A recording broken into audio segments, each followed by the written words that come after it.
எல்லோருக்கும் வணக்கம். நிறைய பேசியாச்சு நினைக்கிறேன். ரொம்ப முதல்ல பத்திரிகையாளர்களுக்கு ரொம்ப நன்றி. மீடியா மக்கள் எல்லாருமே என் மேலே ஒரு நம்பிக்கை வச்சுருந்தாங்க. எப்போவுமே நான் படம் எப்படி சொல்கிறது, என்னோடய ப்ரொடியூசர்ஸ் தான் முதல்ல காட்டுவேன். என்னுடைய எல்லா படங்களுக்குமே அப்படி ப்ரொடியூசர்ஸ்ட்டை காமிச்சதுக்கப்புறம் அவங்க பெரிய நம்பிக்கையோடு இருப்பாங்க. அதுக்கப்புறம் நான் பயப்படுறவங்க ஒருத்தங்க ப்ரெஸ்ஸு. ஏன்னா ஒரு சமூகம் சார்ந்த படங்கள் எடுக்கும்போது பத்திரிகையாளர் சப்போர்ட் ரொம்ப முக்கியம். பத்திரிகையாளர்கள் திட்டி ஓடின படங்கள் இங்கே இருக்குது. பத்திரிகையாளர்கள் இதெல்லாம் படமானு கேட்டு மக்களுக்கு உண்டான படங்கள் இருக்குது.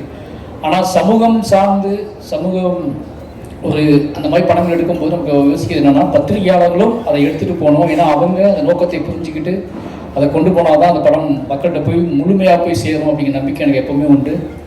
அப்படி என்னோட ஒவ்வொரு படத்தையும் நான் பத்திரிகையாளர்கிட்ட ஷோ போடும்போது வெளியே எக்ஸாம் எழுதின பையனாக தான் நின்றுருக்கேன். இன்றைக்கும் அந்த 5வது படம் 4 படம் கிட்டு கொடுத்ததுக்கப்புறம் இந்த 5வது படம் நான் நின்ற இரவு எனக்கு தெரியும், இந்த தவிப்பு எனக்கு தெரியும். ஏன்னா அந்த பத்திரிகையாளர்களுக்குள்ள என்னென்ன யோசனைகள் ஓடிட்டுருக்குன்னு பயந்துகிட்டே இருந்தேன். ஆனால் அந்த ஷோ அந்த முடிஞ்சு வெளியே வரும்போது இங்கே கொடுத்த அதுதான் அந்த இரவு மறக்கவே முடியாது. அந்த வெற்றியே அந்த இரவு நான் நாள் கழிச்சு தூங்கணும்னு நினைக்கிறேன், நல்லா தூங்கணும்னு நினைக்கிறேன். அந்த ஒரு நல்ல தூக்கத்தை கொடுத்தவங்க எல்லாத்துக்கும் ரொம்ப முதல்ல நன்றி சொல்லிக்கிறேன். நன்றியும் அன்பும். அப்புறம் எல்லா வெற்றியும் எல்லா ஃபங்க்ஷன்லையும் எல்லா ப்ரெஸ் மீட்லையும் சீரியஸாகவே நான் பேசிகிட்டு இருக்க மாதிரி எனக்கு தோணிகிட்டே இருக்குது. எப்படா சந்தோஷத்தை கொண்டாடுறதுன்னே தெரியல எனக்கு. அந்த பாயிண்ட்டே மறந்து போச்சு. எப்படி ஜாலியாக பேசுறதுனே மறந்து போச்சு. ஏன்னா எல்லாமே கேள்வியும் அப்படி இருக்குது, சொல்கிற பதிலும் அப்படி இருக்குது, எடுக்கிற படமும் அப்படி இருக்குது அப்படின்னு சொல்லி என்னோட இன்டர்வியூவில் ஏதாவது எங்கள் வீட்டில் பார்க்குறதே கிடையாது. அப்படி ஆயிடுச்சு. நானே அது இன்டர்வியூ போடுமா அப்படின்னா என் பொண்ணு திட்டி விட்டுறதா, நீ ஏதாவது திட்டி வச்சுருப்பேன், சண்டை போட்டு வச்சுருப்பேன், அது எதுக்கு பார்க்கணும்னு சொல்லி ரொம்ப சந்தோஷமாக இருக்குது. என் டீம் இந்த படம் மற்ற படத்தோட இந்த படம் என்ன ஸ்பெஷல் அப்படின்னா எனக்கு ரொம்ப சந்தோஷமான விஷயம். இந்த படத்தில் இருக்க எல்லாருமே என்னை ரொம்ப நம்புனாங்க. அவங்க வாழ்க்கையை என்கிட்ட கொடுத்தாங்க. அது துருவாக இருக்கட்டும், நிவாசாக இருக்கட்டும், எழிலாக இருக்கட்டும், சக்தியாக இருக்கட்டும், என்னோடய ஆர்ட் டைரக்டராக இருக்கட்டும், நடிகர்கள் நிதிஷாவாக இருக்கட்டும், எல்லாருமே பொதுவாக என்ன அப்படின்னா எனக்கு ஒரு பெரிய ப்ரெஷர். இந்த படத்தை எப்படி எடுக்க போகிறோம், ஸ்கிரிப்ட் எப்படி அப்படிலாம் பயமே எனக்கு இல்லை. ஒருத்தர் பிளாங்காக நம்பி ஒரு டைரக்டரை நம்பி நம்ம ஒப்படைக்கணும்னு வராங்கல்ல, இது ஸ்பாட்டில் இருந்துக்கிட்டே இருக்கும். நம்ம ஏதோ முக்கியமான வெற்றி படத்தை நடிச்சிட்டு இருக்கோம்னா டெய்லி ஸ்பாட்டில் எல்லா ஃபேஸ்லையும் அது இருக்கும். அதை பார்க்கும்போது நமக்கே பயமாக இருக்கும். இந்த ப்ரொடியூசரை பார்க்கும்போது கூட பயமாகாது, என்னோட நடிகர்களை பார்க்கும்போது பயமாக இருக்கும். அவங்க உறுதியாக நம்புவாங்க இந்த படம் நல்ல படம், அந்த படம் ஹிட்டு அப்படின்னு நினச்சிட்டு ஃபஸ்ட் நாள் ஷூட்லேருந்து நம்பிட்டு நம்ம கூடவே சுற்றிட்டு இருப்பாங்க. நமக்கு தான் தெரியும், இது எவ்வளோ கஷ்டம், இதுதான் நல்லா வந்தால் தாண்டா அந்த படம் நல்லா வரும். நீ நம்புறதுனால படம் நல்லா வந்துடாது, நீ நம்பி உழைச்சாதான் நல்லா வரும்னு சொல்லி நிறைய சண்டை போட்டு தான் வேலைகள்லாம் வாங்கியிருக்கோம். அதில் முக்கியமாக சொல்லலாம் துருவோட முதல்ல அங்கேருந்து ஆரம்பிக்கலாம்னு நினைக்கிறேன். ஏன்னா துரு ஒன்றே ஒன்று தான் நான் சொன்ன துருவிட்ட, துரு நான் இந்த படத்தை பண்ணக்கூடாது, அப்படி இந்த படம் இந்த கதையை பண்ணக்கூடாதுன்னு நான் முடிவாக இருந்தேன். ஃபஸ்ட்டு ரஞ்சித் நாட கூட சொன்னேன், நான் இந்த படம் பண்ண வேண்டாம்னா ரொம்ப கஷ்டமாக இருக்கும் அப்படின்னு சொல்லி நிறைய உழைப்பை கேட்கும் போல இருக்குது. கூட இருக்கவங்கலாம் நம்ம எப்படி வேலை வாங்க போகணும்னு தெரில. சாதாரணமாக ஒரு சினிமா எடுக்கும் போதே நம்மளோட பெர்ஃபார்மன்ஸுக்காகவும் நம்மகிட்ட இருக்க அரசியலுக்காகவும் அவங்கள்ட்ட புரிய வச்சு அவங்கள்ட்ட வேலை வாங்குறது சிக்கலாக தான் இருக்குது. பட் இது உடல் உழைப்பு கேட்குற படமாக இருக்குது. இந்த உடல் உழைப்பு கேட்குற படத்தில் நான் என்னோட எமோஷ்னல், என்னோட பொலிட்டிக்கல், இதுக்குள்ளே என்னோட விஷுவல்ஸ் இதை தாண்டி ஒரு கொடூரமான உழைப்பும் தேவைப்படுது. இது எப்படின்னு ஆர்டிஸ்ட்டை கன்வே பண்ணி வாங்குறது, இதுக்கான கால அளவுலாம் செட் ஆகுமா, இடையில கான்ஃப்ளிக்ட் ஒருத்தரோட வாழ்க்கைக்கு எடுத்த மாதிரி ஆகிடுமே அப்படிங்கிற பயம்லாம் இருந்துச்சு எனக்கு. அப்போ ரஞ்சித் சொன்னாரு, இதை பண்ணுறா அப்படின்னா முடியும், பண்ணுன்னு சொன்னார். அப்போது இதுகிட்ட நான் சந்திச்சு சொன்னேன், இந்த மாதிரி நம்ம பண்ணலாம், பட் ஆனால் ஒரே விஷயந்தான், முழுசாக நீங்கள் நம்பணும். மாரி செல்வராஜ் அப்படிங்கிற ஒருத்தனை நீங்கள் நம்பணும். அவன் வாக்கை காப்பாற்றுவான். நம்ம என்ன நினச்சி போகிறோமோ அதை முழுசாக நமக்கு அதை கொடுப்பாங்க, நீங்கள் நம்பணும். ஃபைனலி அந்த ரிசல்ட் நான் சொல்லவே மாட்டேன், அந்த ரிசல்ட் நான் சொல்லவே முடியாது, அது ஆடியன்ஸ் தான் சொல்லணும்னு சொல்லியிருந்தேன். அதை நம்பினா நீங்கள் வாங்கலாம், இல்லைனா அந்த படம் பண்ண வேண்டாம்னு சொல்லியிருந்தேன். 2 வருஷம் அதுக்காக நம்பி உட்காந்துருந்தப்பல அந்த நம்பிக்கை தான் இந்த படத்தோட ட்ராவல். அந்த நம்பிக்கையில்தான் அந்த படம் தொடங்கப்பட்டே இருக்காது. ஒரு ஆர்டிஸ்ட் ஒரு ஹீரோவை முழுசாக நம்பும் போது அது என்ன மேஜிக் நடக்கும் அப்படிங்கிறத நான் அந்த படத்தோட வெற்றி மூலமாக உணர்றேன். இந்த படம் முழுக்க என்னை எல்லாரும் நம்பினதுக்கப்புறம் இந்த படத்தோட அவுட்புட்டு, இந்த படத்தோட மாரி செல்வராஜோட சினிமாவில் இது கொஞ்சம் இது பெஸ்ட்டாக இருக்குது. அவரோட ஃபிலிம் லாங்குவேஜ் மாறி இருக்குது, அவரோட விஷுவல் சென்ஸு அப்படி இப்படின்னு ஒரே இடம் இது எல்லா பாராட்டுக்கும் ஒரு முக்கியமான காரணம் என்னன்னு நான் யோசித்தேன் அப்படின்னா, எனக்கே வந்து அப்படியா அப்படியா அப்படின்னு யோசிக்கும் போது ஒரே ஒரு காரணம், என்கிட்ட எல்லாரையும் நீ நம்பினாங்க. முழுக்க முழுக்க என்னோட வார்த்தையை மட்டுமே அவங்க கேட்டு ஏதோ ஜட்ஜ்மெண்ட், அதாவது முடிவெடுக்கிற இடம் எனக்கு கொடுத்தாங்க. அது என்ன அப்படின்னா, ஒருத்தர் முழுசாக நம்பும் போது நமக்கு வந்து அவங்கள இன்னும் திருப்திப்படுத்தணும், அவங்களுக்கு நம்ம கிஃப்ட் கொடுக்கணும், அவங்களுக்கு நம்ம நம்புகிறாங்க அப்படிங்கிறதுக்காக இறங்கி வேலை பார்த்தது அந்த படம். இந்த படம் அவ்வளோ பெரிய வெற்றி அடைஞ்சதுக்கு காரணம் அவங்களோட உழைப்பு தான். முக்கியமாக அது சொல்ல வேண்டியது வந்து துருவ் சொல்லிட்டு நான் அடுத்து பசுபதி சார்.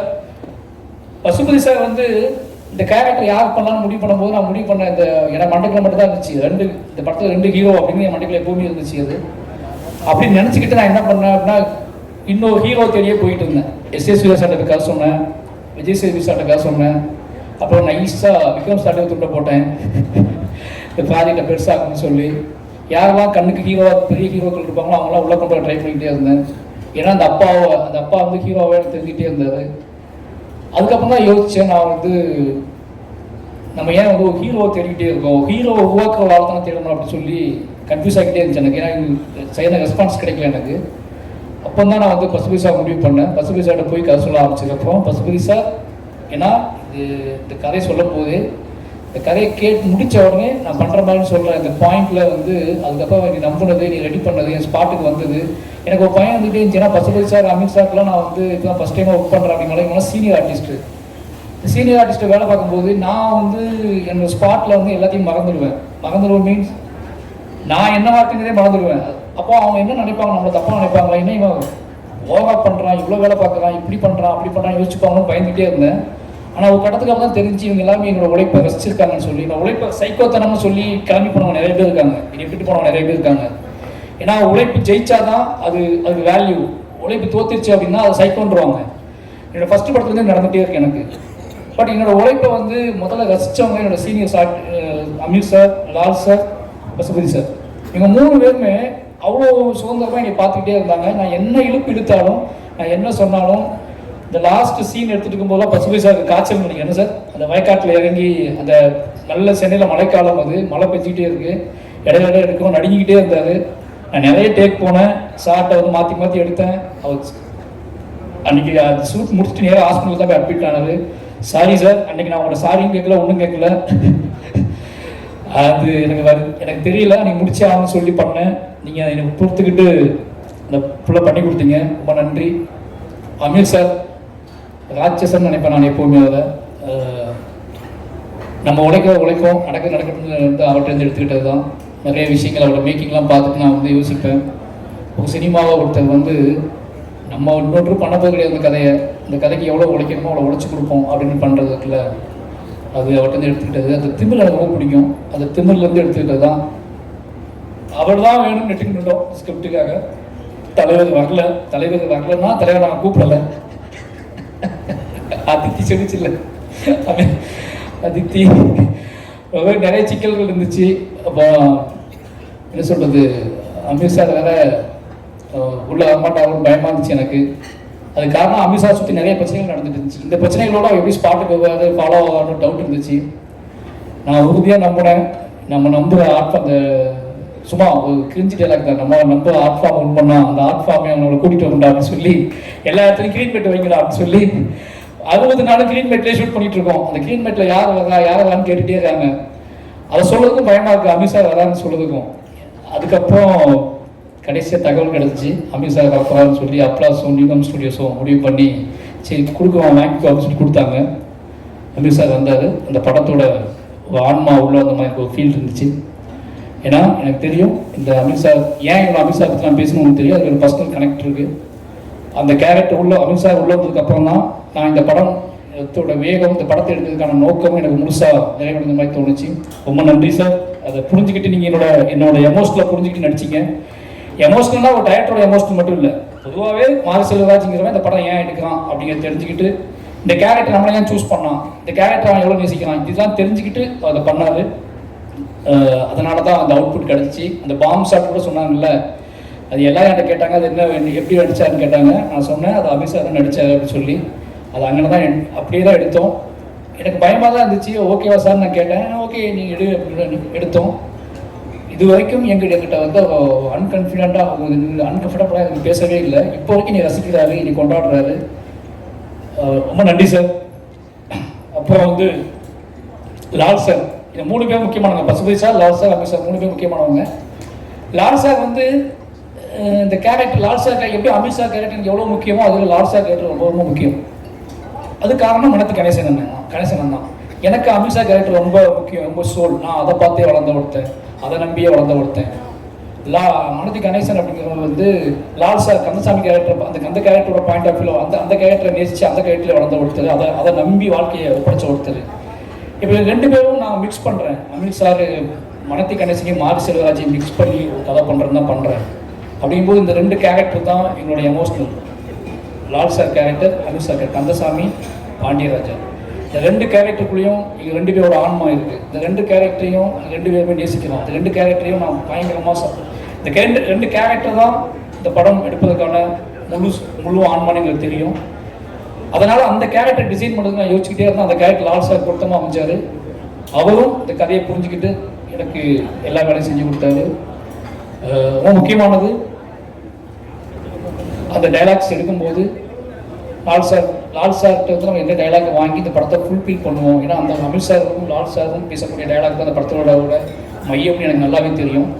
என்னதான் கிட்டானோட வாழ்க்கை இருந்தாலும் இவங்க 2 பேரும் பேசி என்னவா முடிவுக்கு வராங்க அப்படிங்கிறது முக்கியமான விஷயம் எனக்கு தெரியும். அந்த 2 விஷயங்கள் எழுதும்போது மட்டும்தான் நான் ரொம்ப இத்தனை நாள் கற்றுக்கிட்ட சினிமா, கிராஃப்ட்டு, என்னோடய வாசிப்பு, இது எல்லாத்தையும் மிக்ஸ் பண்ணி என்னோட அறிவு, என்னோட ஒட்டுமொத்த ஊர் சார்ந்த பார்வை, இது எல்லாத்தையும் உள்ளே வச்சு அந்த கேரக்டர் டிசைன் பண்ணேன். அந்த கேரக்டர் 2மே மக்களால் ஏற்றுக்கொள்ளப்பட்டதும், அந்த 2 கேரக்டரோட பக்கம் இருக்கக்கூடிய எமோஷ்னல், சண்டை, பகை, நியாயங்கள், தர்க்கங்கள், இது எல்லாமே ஒரு அளவுக்காவது புரிஞ்சு அது ஒரு சமநிலை நோக்கி நகர்ந்ததுக்கு அப்படிங்கிறதுக்கான வெற்றியாக தான் அந்த வெற்றியை நான் பார்க்குறேன். அதை நான் உணர்றேன். திருநெல்வேலி மண்ணிலிருந்து, திருநெல்வேலியில் சார் சொன்னார் நிறைய ரிப்போர்ட்டர் என்னை கேள்வி கேட்டாங்கன்னு. அவங்க கேள்வி கேட்கும்போது நான் தைரியமாக ஹேண்டில் பண்ணுறதுக்கான இதை கொடுத்தது அங்கே இருக்க மக்கள் தான். அந்த மக்கள் அந்த படத்தையும் ஒட்டுமொத்த தமிழ் மக்களும் அங்கே அந்த படத்தை கொண்டாடிக்கிற விதம் எனக்கு தெரியும். அதனால் வந்து லால் சாருக்கு அந்த கேரக்டரை வடிவமைச்சு கொடுத்த லால் சாருக்கு ரொம்ப நன்றி. அப்புறம் இவங்க 3 பேர் முடிச்சிட்டாங்க. அப்போ ரஜிஷா சொல்லணும். ரஜிஷா வந்து இந்த கேரக்டர் வந்து நிறைய பேர்ட்ட நான் சொன்னேன், தமிழ் நடிகர்கள்ட்ட நிறைய பேர்ட்ட சொன்னேன். அதை வந்து அக்கா அப்படின்னால யாரும் பண்ணலன்ட்டாங்க. பண்ணுறேன்னு சொல்லிட்டுலாம் வந்து கடைசி நாளில் பண்ணலன்ட்டாங்க. எனக்கு ரொம்ப கஷ்டமாக இருந்துச்சு. என்னடா இதுதான் இந்த படத்தில் முக்கியமான விஷயமா இருக்குது, இவ்வளோ ஸ்பேஸ் இருக்குது இந்த படத்துக்கு அப்படிலாம் சொல்கிறோம். எவ்வளோ சொல்கிறோம், நான் புரிய வைக்க ட்ரை பண்ணிட்டேன் நிறைய ஆர்டிஸ்ட்டை. மாரி செல்வராஜ் படம் ஓகே, பட் ஆனால் அக்காலும் நடிக்க முடியாதுன்னு சொல்லிட்டு நிறைய பேர் சொல்லிட்டாங்க. ரொம்ப எமோஷனலாக இருந்துச்சு எனக்கு. அது ரொம்ப கஷ்டமாக இருந்துச்சு. ஏன்னா ஒரு கேரக்டர் கதாநாயகன் கூட காதலிச்சா மட்டும்தான் அது கதைக்கு சம்மந்தப்பட்ட கேரக்டர் நம்பக்கூடிய சூழலும் இருக்குமே அப்படிங்கிற எப்படி புரியவே தெரியல. ஏன்னா வாழையில் அம்மா தான் கதாநாயகன் நான் நம்பிட்டு இருக்கேன். அதே மாதிரி என்னோட ஒவ்வொரு படத்துலையும் ஒரு சினிமா நம்ம பார்க்குறோம். அந்த படம் பார்க்கும்போது முடிச்சுட்டு வெளியே போகும்போது ஒவ்வொரு பார்வையாளனுக்கும் எந்த கதாபாத்திரத்தை வீட்டுக்கு கூட்டிகிட்டு போகிறானோ அந்த கதாபாத்திரம் தான் அந்த பார்வையாளனுக்கு அந்த கதையின் நாயகனோ நாயகியோ அப்படிதான் நான் நம்பி படம் எடுப்பேன். பட் இந்த கேரக்டர் யாரும் பண்ண மாட்டேன்னு சொன்ன உடனே எனக்கு கொஞ்சம் கஷ்டமாக தான் இருந்துச்சு. அப்போ தான் ரிஷாவுக்கு ஃபோன் பண்ணேன். ரிஷா ஃபோன் அடிச்சுட்டு எனக்கு இந்த படம் பண்ணணும்னு சொன்னேன். அக்கான்னு சொன்ன உடனே அவங்க ஒன்றும் யோசிக்கல, நான் பண்ணுறேன்னு வந்து பண்ணாங்க. நிறைய உழைப்பு போட்டிருக்காங்க அவங்க இந்த படத்தில், எனக்கு நல்லா தெரியும். ஏன்னா ஒரு கேரக்டர் பண்ணும்போது பெரிய உழைப்பு போடுறதுக்குள்ள அது ரொம்ப முக்கியமான விஷயம். எனக்கு நல்லா தெரியும். மென்டலாகவும் நிறைய உழைப்பு போட்டிருக்காங்க, அவங்களுக்கு ரொம்ப நன்றி. அப்புறம் அனுபமா பற்றி சொல்லணும். அனுபவா நான் ஏன் சூஸ் பண்ணுங்க எல்லாரும் கேட்டுகிட்டே இருந்தாங்க ரொம்ப நாள். ஏன்னா அவங்களோட இந்த அனுபவம் எப்படி இந்த படத்தில் வந்தாங்கன்னு சொல்லி. இந்த படம் ஃபஸ்ட்டு பவுண்டட் ஸ்கிரிப்ட் வந்து வேற ஒரு பாயிண்ட் ஆஃப் வியூவான கதை. ரஞ்சித் அண்ணாவுக்கும் எனக்கு மட்டுமே தெரிஞ்ச கதை. இந்த கதை வந்து ஒரு 50 வயசு ஒரு கணவன் மனைவிக்குள்ள தான் தொடங்கும் இந்த பவுண்டட் முதல் ஸ்கிரிப்ட். அப்போ அந்த கணவன் மனைவி காதல் அந்த கதைகளுக்குள்ள தான் அதுலேருந்து மீட்டெடுக்கப்பட்ட ஒருத்தரோட கதையாக தான் முதல்ல எழுதியிருந்தேன் முதல்ல. அப்போ எனக்கு ரொம்பவே ஒரு கணவனை தூக்கி பிடிக்கக்கூடிய உடலாலும் உள்ளத்தாலும் அவனை என்ன சொல்றது மீட்டெடுக்கக்கூடிய ஒரு கதாபாத்திரம் வேணும். அதில் நிறைய என்ன சொல்றது ரொம்ப ராவான சீன்ஸ்லாம் எழுதியிருந்தேன். நான் ரொம்பவே நிஜமான சீன்ஸ்லாம் எழுதியிருந்தேன். அதை தைரியமாக பண்ணுறதுக்கு நிறைய ஆர்டிஸ்ட்டை போனேன். நான் அந்த சீன்ஸ்லாம் சொல்லிட்டு அந்த சீன்ஸ் சொல்லும் போது நிறைய ஆர்டிஸ்ட் அவாய்ட் வந்து இல்லை இது பண்ண முடியாது சார்னு சொல்லிட்டாங்க. ஏன்னா அந்த பவுண்டட் ஸ்கிரிப்ட் அப்படி இருந்துச்சு அப்போ ஃபஸ்ட்டு. ரஞ்சித் அண்ணாவுக்கு பிடிச்ச ஸ்கிரிப்ட் இப்போ வரைக்கும் அதை நான் பண்ண ஒரு அர்த்தம். ஏன்னா அது முழுக்க காதலால் நிரம்பி இருக்கும். அந்த கிட்டானோட காதலால் நிரம்பி இருக்கும். அதுக்கு தான் அனுபவம் சூஸ் பண்ணது. அனுபவம் அந்த கதையை நான் சொல்லும் போது அவங்க சூப்பராக இருக்கு சார் நான் பண்ணுறேன் சார்னு சொல்லிட்டாங்க. பட் அதுக்கப்புறம் நான் பேசி பேசி பேசி பேசி அது வேறு இடத்துக்கு போய் அது பொலிட்டிக்கலாக வேறு ஸ்டைலுக்கு போயிடுச்சு. அப்பவும் அந்த கதை இதுக்கு அந்த அந்த ராணியோட கதாபாத்திரம் ரொம்ப சின்னதாகிடுச்சு. அந்த ஆனாலும் நான் மறுபடியும் அனுபவோட சொன்னேன், இது பழைய மாதிரி இல்லை, ஆனால் இப்போ வேற மாதிரி ஆயிடுச்சு, ஆனால் நீங்கள் பண்ண பெட்டராகன்னு தோணுது அப்படின்னு. அதுவும் நம்பி எனக்கு பண்ணி கொடுத்தாங்க. அனுபவமா உங்களோட உழைப்புக்கும் அந்த நம்பிக்கைக்கும் ரொம்ப நன்றி. அடுத்து மதன் வந்து என்னோட கிட்டத்தட்ட என்னோட என்ன சொல்கிறது, மதன் எப்போ வேணாலும் கூப்பிட்டு எந்த கேரக்டர் வேணாலும் கூப்பிட்டு நடிக்க வைக்கலாம், அது எனக்கு நல்லா தெரியும். நான் வந்து யோசிக்கவே மாட்டேன், மதனை கூப்பிடுங்கன்னு சொல்லுவேன். மதன் வருவார், நடிப்பார், போயிடுவார். சின்ன சின்ன கேரக்டர் பண்ணியிருக்காரு, பெரிய கேரக்டர் பண்ணியிருக்காரு. இதில் ஒரு முக்கியமான கேரக்டர் பண்ணார், சந்தோஷம். அவருக்கு இவ்வளோ விஷயம் ஏன்னா மதனுக்கு நான் கேரக்டர் கொடுத்ததுக்காக மதன் ஃபோன் பண்ணாரோ இல்லையோ, சினிமாவில் வந்து நிறைய பேர் ஃபோன் பண்ணி மதனுக்கு இந்த கேரக்டர் கொடுத்ததுக்காக ரொம்ப நன்றி சொல்லிட்டே இருந்தாங்க. எனக்கு அதான் அப்போ தான் ஆச்சரியமாக இருந்துச்சு, மதன் சினிமாவுக்குள்ள எவ்வளோ பேர் சம்பாதிச்சிருக்காரு, எவ்வளோ நட்புகள் வச்சிருக்காரு அப்படின்னு சொல்லி நிறைய பேர் ஃபோன் பண்ணி தலைவா சூப்பர் தலைவா மதனுக்கு இந்த கேரக்டர் கொடுத்துருக்கீங்க அப்படின்னு சொல்லி ரொம்ப நன்றி மதன். அப்புறம் பிரபஞ்சன் அப்படின்னு சொல்லணும். முதல்ல இந்த இடத்துல ஒரு முக்கியமான விஷயம் சொல்லணும்னு நினச்சிருக்கேன். இதில் வந்து இந்த படத்தில் முக்கியமாக நன்றி சொல்ல வேண்டியது கலையரசனுக்கும் ஹரிக்கும் சொல்லணும்னு நினைக்கிறேன். ஏன்னா அந்த படத்தில் கலையரசன் வந்து துரு கூட ஒரு 20 நாள் ட்ரைனிங் வந்தார், ஹரியும் துவங்கி 20 நாள் ட்ரைனிங் வந்தார். 2 கேரக்டரு நான் எப்படி துருவை கஷ்டப்படுத்தினோ அதே மாதிரி அவங்க நிறுத்தி கஷ்டப்படுத்தினேன். ஆனால் எதிர்பார்த்த விதமாக ஹரிக்கு வந்து காலில் அடிபட்டுடுச்சு, திருப்பி ரன் பண்ண முடியல. அந்த ஹரி பண்ண வேண்டிய கேரக்டர் தான் என்னோட அண்ணன் கண்ணன் பண்ணார். அந்த அனுபவமான அண்ணன் பண்ண கேரக்டர் ஹரி பண்ணிக்கிட்டு 4 நாள் ஷூட் பண்ணேன். இந்த 4 நாள் ஷூட்டிங்கில் அவருக்கு அடிபட்டுடுச்சு, திருப்பி அவருக்காக தான் வெயிட் பண்ணோம், ஆனால் அது சரி பண்ண முடியல. ஹரிக்கு ரொம்ப நன்றி. ஏன்னா எனக்கு தெரியும் அது இப்போ உங்களுக்கு அது இந்த கேரக்டர் மிஸ் ஆனதில் ஒரு ஃபீல் இருக்கலாம், அதுக்காக மன்னிப்பு கேட்டுக்கிறேன். பட் ஹரிக்கு ரொம்ப நன்றி. அதேமாதிரி கலையரசன் தான் பிரபஞ்சன் கேரக்டருக்காக சூஸ் பண்ண ஒரு கிட்டத்தட்ட 20 நாள் ட்ரைனிங் கொடுத்துட்டு இருந்தேன். அவருக்கு இதே மாதிரி தான் அடிபட்டுடுச்சு. அப்போ இவங்க எல்லாரும் கேரியரை நம்ம காலி பண்ணுறோமோன்னு தோண ஆரம்பிச்சிச்சு எனக்கு. ஏன்னா எல்லாத்துக்கும் அடிப்படுது, அடுத்து மூவ் ஆக மாட்டேங்குதுன்னு சொல்லிட்டு பயத்தில் தான் நான் வந்து யாருக்கெல்லாம் அடிபட்டால் ஒன்றும் செய்யாதோ அந்த மாதிரி அதெல்லாம் கூப்பிடலான்னு முடிவு பண்ணி பிரபஞ்சன் கபடி பிளேயர்லாம் கூப்பிடலான்னு சொல்லி எல்லா கபடி பிளேயரையும் கூப்பிட ஆரம்பித்தோம். கலையரசனுக்கு ரொம்ப நன்றி. ஏன்னா இந்த வெற்றியில் உனக்கும் பங்கு இருக்குது, ரொம்ப ரொம்ப நன்றி. பிரபஞ்சன் கலைப்பதாக வந்தவர் தான் பிரபஞ்சன் நான் வந்து முதல்ல சொன்னது, கலை போயிட்டான், அப்போ நம்ம என்ன பண்ணோம் அப்படின்னா இதுக்கப்புறம் எவ்வளோ அடி விழுந்தாலும் தாங்கக்கூடிய உடம்போட அது புரிஞ்சுக்கிட்ட வாழ் வேணும். அதனால் கபடி விளையாடுறத கூப்பிட்டு வாங்கன்னு சொல்லி பிரபஞ்சனை கூப்பிட்டோம். பிரபஞ்சன் நடிப்பு சொல்லிக் கொடுத்தோம். நடிப்பு சொல்லிக் கொடுத்த அவசியமே இல்லை, ஏன்னா பிரபஞ்சன்கிட்ட ஒரு இயல்பு இருந்துச்சு, அந்த இயல்புக்குள்ள ஒரு புரிதல் இருந்துச்சு, அந்த புரிதலுக்குள்ள ஒரு நம்பிக்கை இருந்துச்சு. அந்த நம்பிக்கையின் அடிப்படையில் கூட ட்ராவல் பண்ணார். ஒரு 3-4 நாள் தான் அவர் ட்ரைனிங் கிளாஸ் போயிருப்பார். ரொம்ப ஈஸியாக பண்ணி கொடுத்தாரு பிரபஞ்சன் வந்ததுக்கப்புறம் துருக்கு அது பயங்கர சப்போர்ட் ஆகிடுச்சு. பிரபஞ்சன் எனக்கு தெரில என்னோட ஆர்டிஸ்டாக தொடர்பாக நினைக்கிறேன். நன்றி, வாழ்த்துக்கள் பிரபஞ்சன். அப்புறம் எல்லா நிறைய நடிகர்கள் எங்கள் ஊருக்காரர்கள், அப்புறம் வள்ளிநாயகம் சொல்லலாம் கோச்சுக்குவாங்க தலைவர், ஓகேங்களா? அவன் வேற ஒரு படையை வச்சிருக்கான். அந்த படை வந்து கமெண்ட்ல நம்மளை வந்து சாவடிக்குது, நீங்கள் எங்கள் அண்ணனுக்கு அது கொடுக்கல, எங்கள் அண்ணனுக்கு இது கொடுக்கல. எல்லா நாளும் எங்கே போனாலும் அவன் தான் சொல்லி அனுப்புவானா இல்லை இது எங்கே நடக்குதுன்னே தெரியல. ஆனால் ரொம்ப என்ன சொல்கிறது, ரொம்ப மரியாதையான பையமாக நின்றுக்குவான், இப்படி பாவமாக நின்றுக்குவான். எனக்கு என்னோட பலம் சொல்லலாம், வள்ளி நாயகத்தை, கண்ணன் என் ஊர் மக்களை. ஏன் அப்படின்னா நான் படத்துக்கு போகும்போதே ஒருவேளை என் ஆர்டிஸ்ட்டுக்கு என்னோட டீமுக்கு ஏதாவது பிரச்சனை ஆயிடுச்சுன்னா அவங்க டக்குன்னு உள்ள கொண்டு வந்துடலான்னு சொல்லி எல்லாம் என்கிட்ட கேட்டாங்க. பழைய ஆர்டிஸ்டே உங்களுக்கு இருக்காங்களே, அவங்க நிறைய பேர் ஊருக்காரங்களே இருக்காங்கன்னு கேட்டாங்க. நான் பிளான் பண்ணிலாம் போக மாட்டேன், அவங்களாம் இருக்கவே கூடாது தான் போவேன். ஏதாவது சிக்கலாகிடும், அப்போ அவங்களே உள்ளே வந்துடுவாங்க. அப்படி தான் வள்ளிநாயகம் உள்ளே வந்தாப்புல. வள்ளிநாயகம் எப்படி அமித்ஷார்கிட்ட வந்து மாஸ்டர் நிறைய அவார்டுகள் வாங்கினாரோ அது மாதிரி வள்ளிநாயகம் என்கிட்ட வந்து அதை பஸ்ஸின் எடுக்கும்போது நிறைய அவார்டுகள் வாங்கினாரு. அந்த விருதுகளை தான் அவங்க கொண்டு வந்துருக்குன்னு நினைக்கிறேன். அது அவனுக்கு தெரியும் இந்த அப்போ அவனை புரிஞ்சுக்கிட்டான், அந்த கேரக்டர் வந்து ரொம்ப ஸ்ட்ராங்கான கேரக்டர் தெரிஞ்சிருச்சு. அப்போ நான் அவனோட உழைப்புக்காக தான் நிறைய ஷார்ட் எடுக்க ஆரம்பிச்சேன். அவனை ஃபர்ஸ்ட் அந்த கேரக்டர் அப்படியே போயிடும். அப்போ தான் படம் எடிட் பண்ணி பார்க்கும்போது தான் இவனோட முகம் தேவைப்பட்டுட்டே இருந்துச்சு.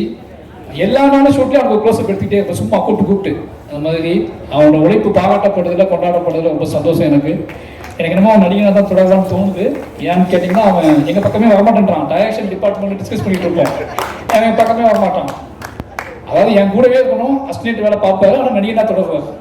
இப்படி இதுதான் இப்போ அவனோட பிளானாக இருக்குது. வாழ்த்துக்கள். யாரும் சொன்னாங்க என்கிட்ட, அது தமிழ் டைரக்டர் தமிழ் இருக்காருல்ல, அவர் மிஸ் பண்ண படம்னா இவருக்கு போகும், இல்லது அவர் என்ன சொல்கிறது, அவர் சினிமா விட்டாருன்னா இவர் ஜெயிப்பார், இல்லை இவர் சினிமாவுக்கு போயிட்டாருன்னா அவர் ஜெயிப்பார், ஏதோ பேசிட்டு இருந்தாங்க என்கிட்ட. அப்படி ஒரு முகமாக அவன் கிடச்சிருக்கான் அப்படின்னு ரொம்ப சந்தோஷம். அப்புறம் கண்ணன் எங்கள் அண்ணன், அவனும் பெரிய உழைப்பை போட்டிருக்கான். அவனும் இந்த படத்தில் என்கிட்ட நிறைய அவார்டுகள் வாங்கியிருக்கான். ஏன்னா இவங்க நான் அவார்டு கொடுக்க முடிஞ்ச உடனே அவார்டு கொடுக்க முடிஞ்ச ஆட்கள் இவங்க தான்.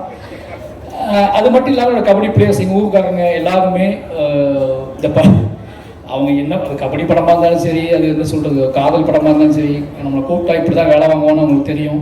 அதே மாதிரி வேலை வாங்கினேன் எல்லாம் பண்ணி கொடுத்தாங்க. ஊர் மக்கள் அத்தனை பேருக்கும் இந்த லிஸ்ட்டு நிறைய இருக்குது, அது வேண்டாம்னு நினைக்கிறேன். தூத்துக்குடி மாவட்டத்தில் இருக்கிற, திருநெல்வேலி மாவட்டத்தில் இருக்கிற நிறைய கிராமங்கள்லேருந்து கபடி பசங்க வந்தாங்க. நிறைய பேர் நடித்தாங்க, நிறைய பேர் ராத்திரி பகலாக அவங்க கூட ட்ராவல் ஆனாங்க. அத்தனை பேர்த்துக்குமே நன்றி. ஏன்னா இது அத்தனையும் செட் பண்ணது கணேசன் தான். இந்த படம் நடக்கிறதுக்கான காரணத்தில் நான் வந்து முழுசாக நம்புறது கணேசன் இருக்காருன்னு சொல்லிட்டு தான் கணேசனை வந்து முழுசாக அந்த பசங்களை செட் பண்ணி அவங்கள நம்பி அவங்களுக்கு கிரௌண்ட் செட் பண்ணி எல்லா வேலையும் பார்த்து கொடுத்து துருவு வந்து அவங்களோட உழைப்பையும் அவங்களோட முழிப்பையும் பார்த்துட்டு தான் துருவுக்கு ஒரு நம்பிக்கையே வந்துச்சு. இவ்வளோ சின்ன வயசில் இவ்வளோ பசங்க இவ்வளோ வேகமாக வேலை செய்கிறானுங்க, விடிய முழிக்கிறானுங்க, கபடி விளையாடுறாங்க, காலையில் சாதாரண டயட்டுக்கு சுற்றிட்டு இருக்கானுங்க, மறுபடியும் எடுபடி வேலையெல்லாம் பார்க்குறானுங்க, திருப்பி இப்போ கூப்பிட்டா ஸ்பாட்டில் போய் கபடி விளையாடுறானுங்க. இது எல்லாத்தையும் பார்த்து தான் துருவுக்கு உழைப்பினோட ஊசி தட்டி இவ்வளோ உழைப்பில் இவ்வளோ ஊசி இருக்கான்னு கண்டுபிடிச்சி அவன் பயங்கரமாக உழைக்க ஆரம்பித்தான். அந்த உழைப்போட வெற்றி தான் இந்த படத்துக்கோட மிகப்பெரிய பலமாக இருந்துச்சு. அந்த துருவுக்கு உழைப்போட ருசியை சொல்லிக் கொடுத்த எங்கள் ஊர் மக்களுக்கு எவ்வளோ நன்றி சொன்னான்னு பத்தாது. ஏன்னா நான் சொல்லிக் கொடுத்தது அவனுக்கு ஆக்டிங்கு, நான் சொல்லிக் கொடுத்தது அவனுக்கு வந்து என்ன சொல்கிறது, நான் சொல்லிக் கொடுத்த எல்லாமே சினிமாவை ஒரு சினிமாவுக்கு நீ தயாராகணும்னா அவனோட மனசை எப்படி அவனோட மனசை பக்குவப்படுத்தினேன். ஆனால் அதுக்கு ருசி நாக்கில் நான் தடவவே இல்லை. அதை தடவுனதுக்குள்ளே என் ஊருக்காரங்க தான் சுற்றி எல்லாரும் டெய்லி உட்காந்து அவங்க தடவி விட்டுட்டே இருந்தாங்க. அவனும் நாக்கை சொட்டாங்கி போட்டு என்னை வந்துக்கிட்டே இருப்பான், சார் நான் அது பண்ணுறேன் சார் இது பண்ணுறேன் சார்னு சொல்லி. அந்த அவனுக்கு பெரிய பலத்தை கொடுத்த திருநெல்வேலி தூத்துக்குடி மாவட்டத்தில் இருக்க எல்லா கிராமத்து எல்லா கபடி பிளேயருக்கும் நன்றி. அதுக்கப்புறம் ஸ்டேட் பிளேயர்ஸ், கபடி பிளேயர்ஸ், அந்த பிரபஞ்சன் டீமு, நிறைய நேஷ்னல் பிளேயர்ஸ், இவங்க எல்லாத்துக்குமே ரொம்ப நன்றி. இவங்க எல்லாருமே என்னைய தெரியாத நேஷ்னல் கபடி பிளேயர் கூட ஸ்பாட்டில் இவன் தான் டைரக்டர், வேலை பார்க்குறான், ஒரு டைப்பாக தான் அலையான்னு சொல்லி என்னை நம்பி வெயிலில் கிரவுண்டில் விளாண்டு எனக்கு சப்போர்ட் பண்ணி. ஏன்னா அவங்களாம் மேட்டில் ஆடுறவங்க, அவங்க வந்து வெறும் தரையில் விளையாண்டு பெரிய சப்போர்ட் பண்ணி கொடுத்தாங்க. எல்லாத்துக்குமே நன்றி. இந்த படத்தோட வெற்றியில் உங்கள் கண்ணுக்கு தெரியாத, உங்கள் கண்ணுக்கு தென்படாத எத்தனையோ பேர் இருக்காங்க. அவங்க அத்தனை பேர் உழைப்பு சொல்லி மாறாது. ஏன்னா எல்லாரும் சொல்கிறோம், நீங்கள் உங்களுக்கு துருவோட உழைப்பு தெரியும், என்னோட உழைப்பு தெரியும், எங்கள் டீமோட உழைப்பு தெரியும். ஆனால் இது அத்தனையும் தாண்டி பெரிய உழைப்பை போட்டது கண்ணுக்கு தெரியாத நிறைய இளைஞர்கள் தான். நிறைய பேர் வேலை செஞ்சுருக்காங்க, ராத்திரி பகலாக வேலை செஞ்சுருக்காங்க. அவங்க அத்தனை பேர்த்துக்கும் எங்களோட டீம் சார்பாகவும் அஜித் அண்ணன் சார்பாகவும் ஈரன் ஃபிட்னஸ் சார்பாகவும் நன்றி சொல்லிக்கிறேன். மொத்தமாக நன்றி சொல்லிட்டு நினைக்கிறேன். அப்போ ஹரிதா நிறைய பேர் நடிச்சிருக்காங்க.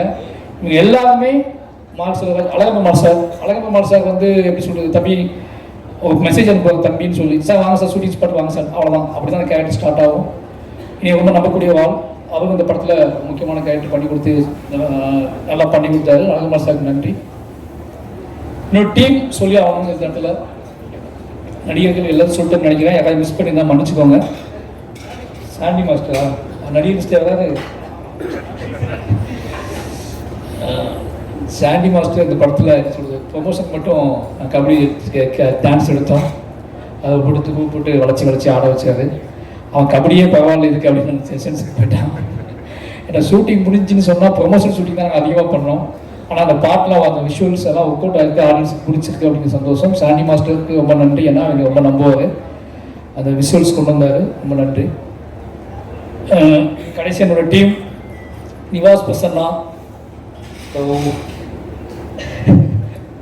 வெள்ளை ஓனாய். ஃபர்ஸ்ட் நாள் ஷூட்டிங் ஸ்பாட்டுக்கு வந்திருந்தாப்புல தலைவர் என்னை பார்க்க திருநெல்வேலிக்கு. ஏன்னா அவருக்கும் திருநெல்வேலி தான், அதாவது அவருக்கு திருநெல்வேலி தான், எனக்கும் திருநெல்வேலி தான். ஆனால் எப்படி தான் வந்தார் அவர் வந்து நான் என்னமோ ஜம்மு காஷ்மீரில் ஷூட் பண்ணிகிட்டு இருக்க மாதிரி அவர் வந்து புதுசாக அந்த ஊருக்கு வந்தது மாதிரி உட்காந்துருந்தார். அப்போ நான் பேசிகிட்டு இருக்கும்போது நான் எங்கே போயிட்டு வந்தேன் காலையிலேருந்து அப்படின்னு கேட்டேன். காலையில் தூத்துக்குடி, திருநெல்வேலி, தென்காசியா, இந்த 3 ஊரில் இருக்க கோயிலுக்கு எல்லா கோயிலுக்கும் போயிட்டு நைட்டு ஸ்பாட்டுக்கு வந்தாப்புல. என் லைஃப்லேயே இந்த வயசில் என் கூட பழக ஆள்கிட்ட இவ்வளோ கோயிலுக்கு போன ஒருத்தர் நான் பார்த்ததே கிடையாது. அப்போ தான் சின்னதாக டவுட் வந்துச்சு எனக்கு, இது சாத்தியமாகுமா, இவ்வளோ சாமி கூப்பிட்டு வந்துருக்காப்புலையே அப்படின்னு சொல்லி. அப்போ நான் கேட்டேன், சார் அவ்வளோதான் அந்த சார் வெயிட் வந்துன்னு சொன்னாப்புல. சரி ஓகே அப்படின்னு சொல்லிட்டு ட்ராவல் பண்ண ஆரம்பித்தோம். ஃபஸ்ட் நாள் ஒரு ஸ்டூடியோவுக்கு போனேன். இந்த நிவாஸை பற்றி ஒரு விஷயம் உங்களுக்கு கிடைக்கணும் அப்படிங்கிறத சொல்கிறேன். ஃபர்ஸ்ட் நாள் ஸ்டுடியோவுக்கு போனால் நல்லா கம்மன்னு என்ன சொல்கிறது, தெய்வீகமாக இருந்துச்சு அந்த இடம்.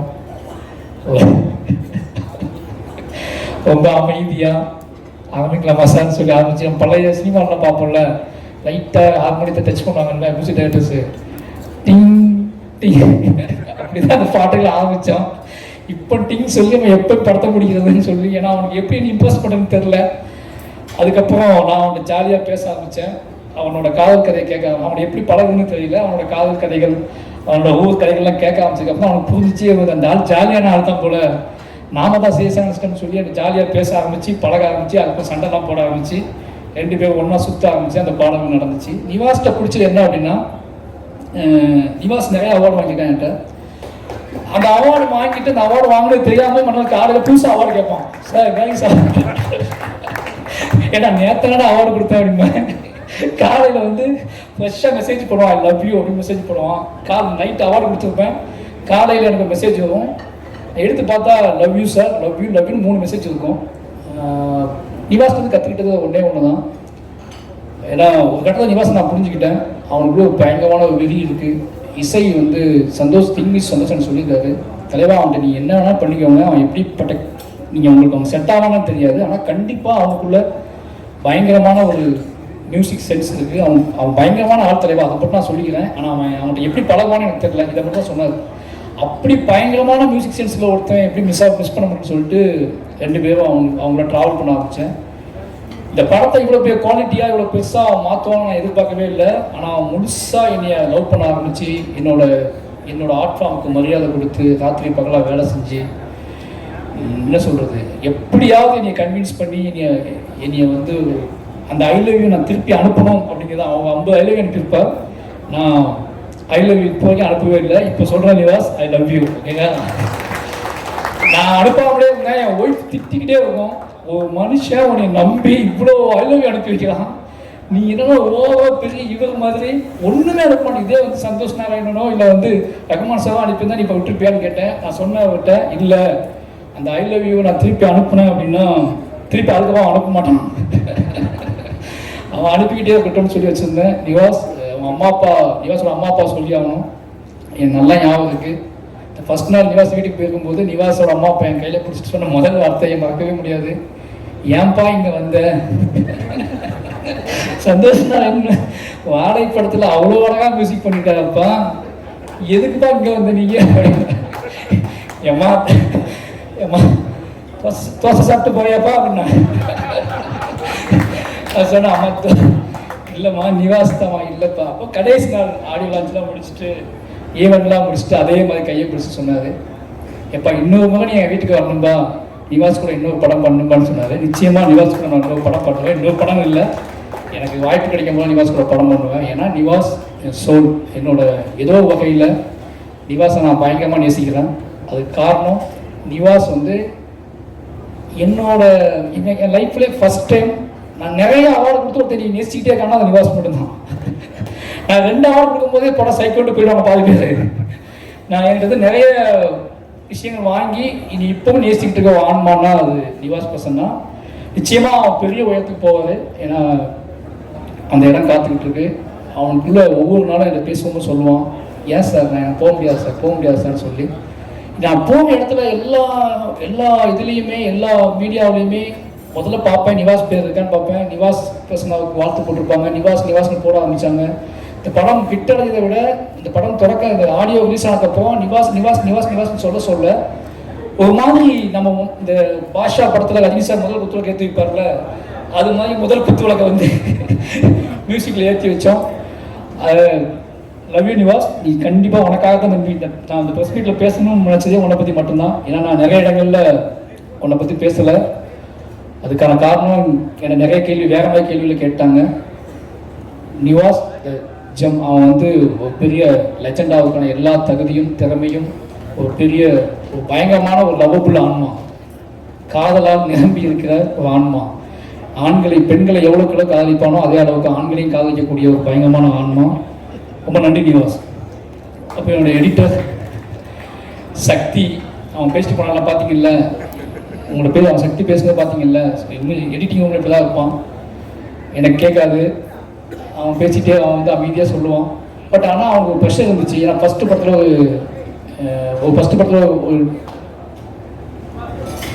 ஃபஸ்ட்டு படத்துலேயே வந்து ஒரு ஸ்போர்ட்ஸ் ட்ராமா ஹேண்டில் பண்ணுறது எடிட்டருக்கு ரொம்ப கஷ்டம், எனக்கு நல்லா தெரியும். நான் எந்த நம்பிக்கையில் அவன் போனேன்னு எனக்கு இப்போ வரைக்கும் தெரியல. நான் மாமன் கட் பண்ணால் நான் இப்படி தான் ஏதாவது டக்குனே யார் எடிட்டர் என்கிட்ட கேட்டாங்க. என் ஹஸ்பண்ட் வந்து சக்தி போட்டுக்குவாங்களா இப்படி தான் சொன்னேன், யோசிக்காமல் சொல்லிட்டோமோ அப்படின்னு பயம். ஏன்னா ஒருத்தரை முடிவு பண்ணிட்டோம், திருப்பி அவன் நம்ம திட்டி அவன் ஏதாவது பண்ணுங்கன்னு சொல்லி வருத்தப்பட்டோம்னா அவனுக்கு அவன் லைஃப் என்ன ஆகும்னு யோசிச்சுட்டு ஆனால் அவன் பெரிய நம்பிக்கையை காப்பாற்றி என் கூடவே ட்ராவல் ஆகி 2 பேரும் கிளம்பி பாண்டிச்சேரிக்கு போய் ஒரு காட்டுக்குள்ள உட்காந்து எடிட் பண்ண அந்த படத்தை. அந்த எனக்கு அவன் எதுவும் ஆயிடக்கூடாது அப்படிங்கிறதுக்காக அந்த படத்தில் நிறைய எடிட் பண்ணி இருந்துச்சு. அவன் ஃபஸ்ட்டு படம் வேறு, அவனுக்கு எதுவும் ஆயிடக்கூடாது அப்படிங்கிறதுக்காகவே நான் அவனை கூட்டிக்கிட்டு அவனும் மட்டுமே கிளம்பி பாண்டிச்சேரியில் போய் ஒரு ரெசார்ட்டில் உட்காந்து அந்த படத்தை எடிட் பண்ணோம். அந்த நேரத்தில் அவன் பயங்கர ரொம்ப சந்தோஷமாக இருந்தான். இந்த படத்தை முழுமையாக்கி கொடுத்தான். நன்றி சக்தி, லவ் யூ. உனக்கும் மிகப்பெரிய இடம் காத்திருக்கு, அடுத்தடுத்த படங்களில் நீ கலக்குவ. அதுக்கப்புறம் என்னோட கேமராமேன், நான் ரொம்ப நேரம் பேச யோசிக்காது. இந்த கபிலன் இருக்காருலாம், சுதி டிவி கபிலன், அவர் வந்து என்ன பண்ணாருன்னா அந்த ப்ரெஸ் ரிலீஸ் ஈவெண்ட் இருக்குல்ல, அங்கே நான் பேசியிருந்தேன். அவர் கமெண்ட் போட்டு ஒயிட் ஸ்க்ரீன்ஷாட் எடுத்து காமிச்சிச்சு. இந்த மனசை ஒரு 40 நிமிஷம் 50 நிமிஷம் பேசுவான், கண்டென்ட் கிடைக்கும். ஆனால் யாரோ சொல்லி அனுப்பியிருக்காங்க, ரஞ்சிதனா தான் சொல்லி அனுப்புறாங்க, கம்மியாக பேசிட்டு வாடா அப்படின்னு சொல்லி அனுப்புறாங்க எனக்கு நிகழ்ச்சியில். அதனால் இப்போ எல்லாத்தையும் சொல்லுமேன்னு சொல்கிறேன். எழில் வந்து என்னோட 15 வருஷமாக என்னை நேசிக்கிற ஒரு பையன், தம்பி. நான் பிளாக்ல எழுதிட்டு இருக்கும்போது என்னோட எழுத்து படிச்சுட்டு அவன் இன்ஸ்டியூட்டில் படிச்சுட்டு இருந்தான். இன்னைக்கு கிளம்பி பார்க்க வந்தான். எனக்கு ஆச்சரியமாக இப்போ வரைக்கும் எனக்கு எப்படா ஒருத்தன் 15-16 வருஷத்துக்கு முன்னாடியே எழுத்தை படிச்சுட்டு அவன் கேமராமேன் படிச்சுட்டு அவன் கேமரா படிச்சுட்டு இருக்கான், நான் அசிஸ்டன்ட் டைரக்டர். அப்போவே நீ தேடி ஆஃபீஸ்க்கு வந்து அண்ணன்னு கூப்பிட்டு என் கூட ட்ராவல் ஆகி வீட்டுக்கு கூட்டி போய் சாப்பாடு போட்டு என்னை பார்த்துக்கிட்ட ஒருத்தன், என்னை நேசித்த ஒருத்தன். திருப்பி அவனோட நம்மளை லவ் பண்ணி நம்ம நேசித்த ஒருத்தர் நம்மளை வந்து வேலை பார்க்கறது இருக்குல்ல, அது பெரிய விஷயம். இந்த படத்தோட விஷுவல்ஸ் வந்து என் லைஃப்லேயே இந்த 5 படம் எடுத்திருக்கேன். இந்த 5 படத்தில் நான் டிஐக்கு போகாமலேயே என் அவுட் வெளியே போன முதல் படம் பைசன் தான். ஒரு நாள் கூட நான் டிஐ போய் பார்த்ததில்லை. அதுக்கான போதுக்கான சோர்ஸ் எனக்கு கிடைக்கல, டைம் கிடைக்கல, எனக்கு நிறைய வேலை பார்க்க வேண்டியிருந்துச்சு. அதுக்கு அந்த டயத்தப்பெல்லாம் நிவாஸ் பர்சன் எடுத்துக்கிட்டாரு. ஆனால் ஏன்னா நான் என்கிட்ட கேட்கலாம், நீங்கள் பார்க்கவே இல்லை அவுட் கொடுக்கட்டுமான்னு கேட்கலாம், நீ கொடுத்துடா உன்னை நம்புறேன்டா அப்படின்னு சொல்லிட்டேன். ஆனால் பயந்துட்டே நம்ம ஃபர்ஸ்ட் டைம் நம்ம லெத்தாஜிக் ஆகிட்டோமா, நம்ம அவுட் நம்ம பார்க்காமலே வெளியே போகுது, ஓகேவான்னு நைட்லாம் தூக்கமே இல்லை. பட் படம் முடிஞ்சு வெளியே வந்த உடனே விஷுவல் ஃபர்ஸ்ட் நாள் நான் போய் பார்க்கும்போது எனக்கு அவ்வளோ என்ன சொல்கிறது, ஒருத்தர் நம்ம நேசிச்சா அந்த ப்ராடக்ட் அந்த விஷயம் எப்படி வரும்ங்கிறது எழில் உதாரணமாக காமிச்சான். லவ் யூ எழில். என்னோட நான் எடுத்த இடத்தையே தான் திருப்பி எடுக்கிறேன், அது எனக்கு நல்லா தெரியும்.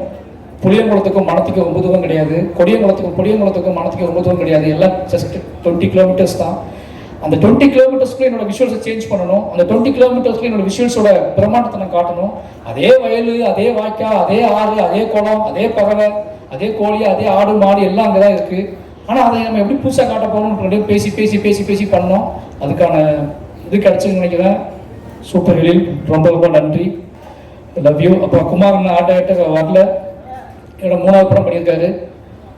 எப்படி சொல்கிறது, அதான் நம்மளை அவரும் அதே மாதிரி அஸ்னேட்டராக எனக்கு பழக்கம், ரொம்ப நேசித்து ரொம்ப அன்பு செலுத்தி இந்த படங்கள் நடந்துச்சு. ஒரு பெரிய உழைப்பை போட்டிருக்காரு. 2 பேரும், அவரும் நானும் நிறைய, அவர் எனக்கு அவார்டு கொடுத்தாரு, நான் அவருக்கு அவார்டு கொடுத்தேன்.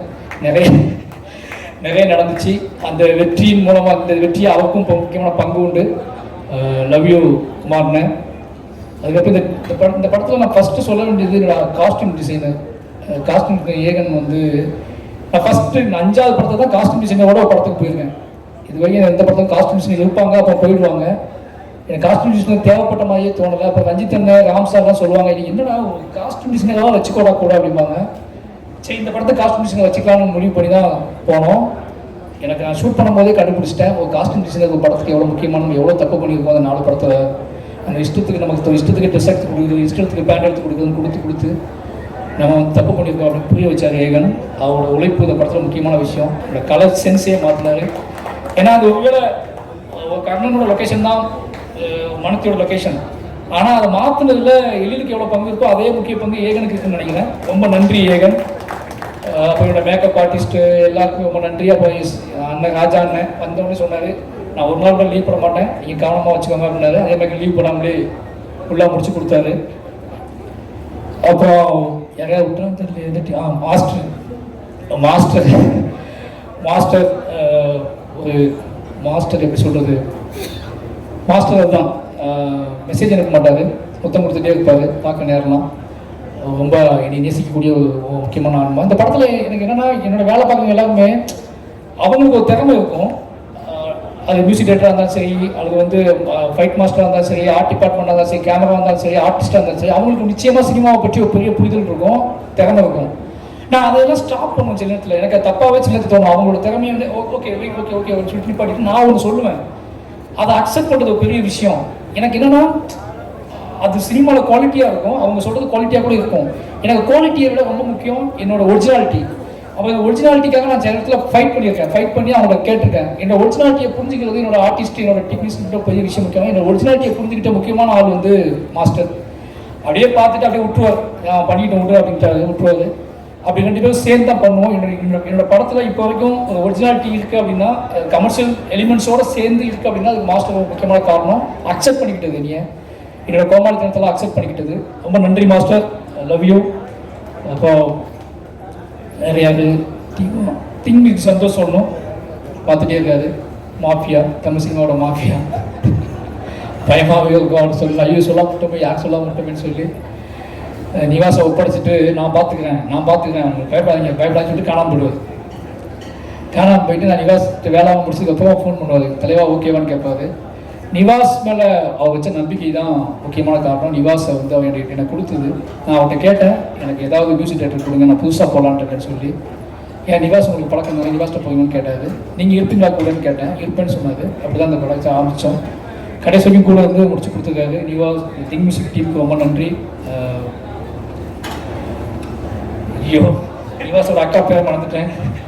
நிவாஸோட அக்கா, அது நிவாஸ் அக்கான்னு சொல்லி வர்ஷா மறந்துட்டேன். நிவாஸ் அக்கா வர்ஷாவுக்கு ரொம்ப நன்றி, கூடவே இருந்து பார்த்துக்கிட்டீங்க. அப்புறம் அனுராக், சுபத்ரா, ரேகா நாயர், லெஸ்ஸி நிறைய பேர் நடிச்சிருக்காங்க. எல்லாத்துக்கும் ரொம்ப நன்றி. இந்த படம் எனக்கு நல்லா தெரியும். இந்த படத்தை வந்து மக்கள் கொண்டாடுறாங்க, பெருசாக போகுது, எல்லாரும் உழைச்சிருக்காங்க. எல்லாரோட உழைப்பும் கண்ணுக்கு தெரியுது. அந்த படத்தோட பெரிய மேஜிக். அது யாரெல்லாம் அந்த படத்தில் உழைச்சாங்களோ அத்தனை பேருமே தெரியுறாங்க, ஆடியன்ஸுக்கு அவங்களோட உழைப்பு தெரியுது அப்படிங்கிறது ரொம்ப சந்தோஷம். அப்படி ஏதோ வகையில் என்னை நம்பி வந்து எல்லாத்துக்கும் அவங்களோட உழைப்புக்கான ஒரு வெற்றியை வாங்கி கொடுத்துருக்கோம் அப்படிங்கிற பெரிய சந்தோஷம் இந்த படத்தில் எனக்கு ரொம்ப அதிகமாக கிடைச்சிருக்கு. அதுக்கு அதை தெரியப்படுத்திய பத்திரிகையாளர்களுக்கு மறுபடியும் நன்றி சொல்லிக்கிறேன். ஃபைனலி மை ப்ரொடியூசர் ரஞ்சித் அண்ணா, அதித்தி பாண்டியன். நாங்கள் அதித்திக்கு வந்து பாண்டியன் பேர் வச்சுருக்கேன். அவங்க அப்படி தான் பேசுவாங்க என்கிட்ட. அவங்க லைவில் ஒரு மாதிரி இருப்பாங்க, ஜூம் காலில் ஒரு மாதிரி இருப்பாங்க. அதித்தி இப்போ இங்கே பற்றி அதித்தி இங்கே பேசினாங்க என்னை பற்றி, அது எதுவுமே எனக்கு தெரியாது. இப்போ நான் அதித்தியை பற்றி பேச போது அவங்களுக்கு தெரியாது, ஓகேங்களா? ஆனால் 2 பேருக்கும் பார்வையால் பேசிக்குவோம். ஏன்னா எனக்கு இங்கிலீஷ் தெரியாது, அவங்களுக்கு தமிழ் தெரியாது. நாங்கள் ஆனால் இப்போ படம் பண்ணியிருக்கோம், ஆனால் 2 பேரும் அதிகமாக பேசியிருக்கோம். யோசிச்சு பார்த்துக்கோங்க. 2 பேரும் நிறைய டிஸ்கஸ் பண்ணியிருக்கோம். அவங்க ஃபோன் பண்ணுவாங்க, எனக்கு பயங்கரமாக பேசுவாங்க. நான் ஓகே ஓகே ஓகே ஓகேம்மா, அவங்க ஃபோனை வச்சுருவாங்க. திருப்பி நான் ஃபோன் பண்ணி கோபமாக பேசுவேன், அவங்க ஓகே ஓகே ஓகே ஓகேப்பாங்க, ஃபோனை வச்சுருவாங்க. பட் என்ன அண்டர்ஸ்டாண்டிங் லெவலில் நடந்துச்சுட்டு தான் வேலை நடந்திருக்கு. அப்போ ஏதோ வகையில் நாங்கள் வந்து ஒரு அந்யோன்யம் இருந்துக்குன்னு புரிஞ்சிக்க முடியுது. அவங்க நம்பினது என்னோட எமோஷனலில் டைம் வாய்ஸ் ஏதாச்சும் ஒன்று பண்ணால் அது எனக்கு கரெக்டாக நம்பினாங்க. அதித்தி ரொம்ப நன்றி. அப்போ ரஞ்சித் அண்ணா என்னோட என்ன சொல்கிறது, அவங்க என்ன மாதிரி கிடையாது. அவங்க வேற மாதிரினா எப்படின்னா, நான் கொஞ்சம் பயப்படுவேன், ஓப்பனாகவே சொல்கிறேன், நான் பயப்படுவேன். அவள் பயப்பட மாட்டாரு. நான் யாருக்கு பயப்படுவேன் அப்படின்னா, ரொம்ப என்ன சொல்கிறதுன்னா, எனக்கு மக்களோட நான் இன்க்ளூசிவாக பாலிடிக்ஸ் பேசுகிறேன்னு நிறைய பேர் சொல்லுவாங்க. அதுக்கான காரணம் என்னோட பயங்கர சுமை, என்னோட வெயிட் என் தலையில் வெயிட் அதிகம். அது யாராவது ஒருத்தன் தாங்கி பிடிச்சாதான் என்னால் அதை ரன் பண்ணவே முடியும். அதனால் நான் எங்கிட்ட இருக்க கதைகளோட கணமே ஒரு காரணமாக இருக்கிறேன் எப்படி என்னோட இன்க்ளூசிவ் பாலிடிக்ஸுக்கு. ஏன்னா அந்த கணம் எல்லாமே இன்னொருத்தர் சப்போர்ட் பண்ணலாம் நடக்கவே நடக்காது. அதை சொன்னது கொண்டு போகவே முடியாது. ரஞ்சித் அண்ணா வந்து அப்படி ஒரு ஆள். ஆனால் அவர் அவ்வளோ கோபமாக, அவ்வளோ என்ன சொல்கிறது, தான் நம்பக்கூடிய அரசியலை, தான் நம்பக்கூடிய விஷயங்களை காத்திரமாக பேசினா கூட வேற ஒரு பாயிண்ட் ஆஃப் வியூவில் ஆட்கள் நேசிப்பார். மாரி செல்வராஜை வந்து அவர் நேசித்த விதம்னு எனக்கு தெரியும். ராம் சாருக்கும் எனக்கும் ஒரு அப்பா பையன் உறவு இருக்குன்னா, எனக்கு கிடைச்ச ஒரு அண்ணன் அப்படின்னா அது ரஞ்சித் அண்ணா.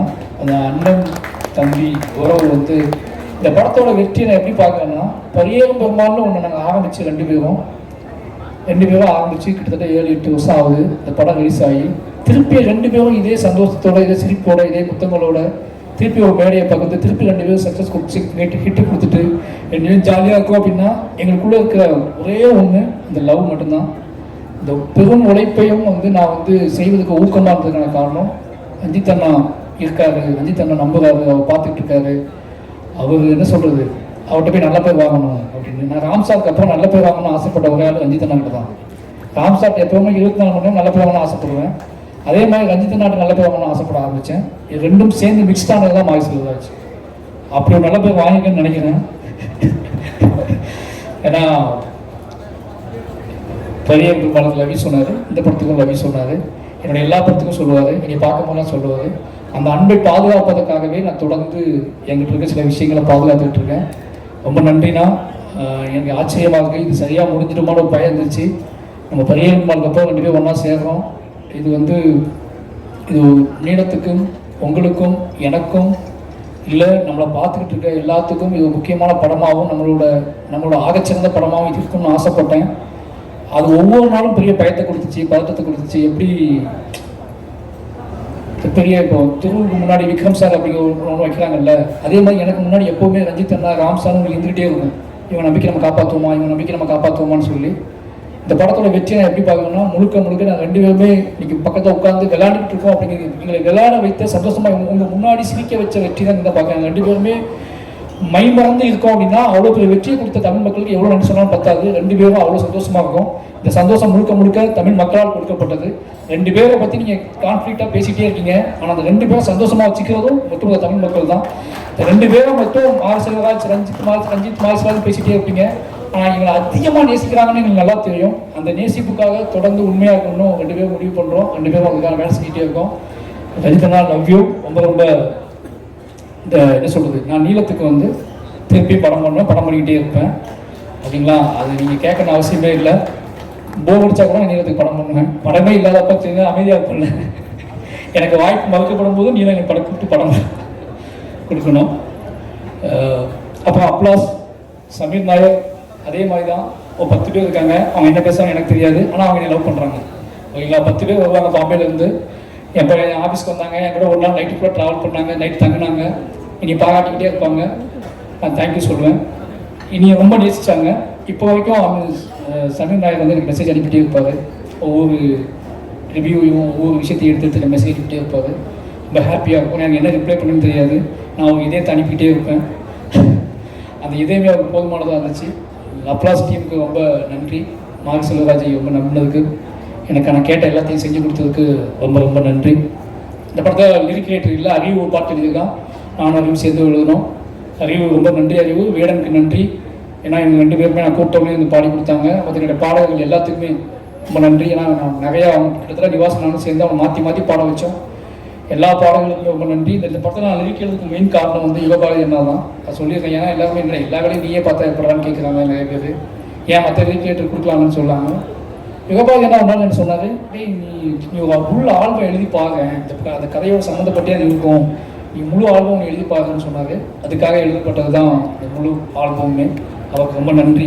இந்த பாடல் சிறப்பாக வந்ததுக்கு காரணம் யுகபாரதி ஒரு காரணம். யுகபாரதி நான் உங்களுக்கு மிஸ் பண்ணுறேன். ரொம்ப நன்றி.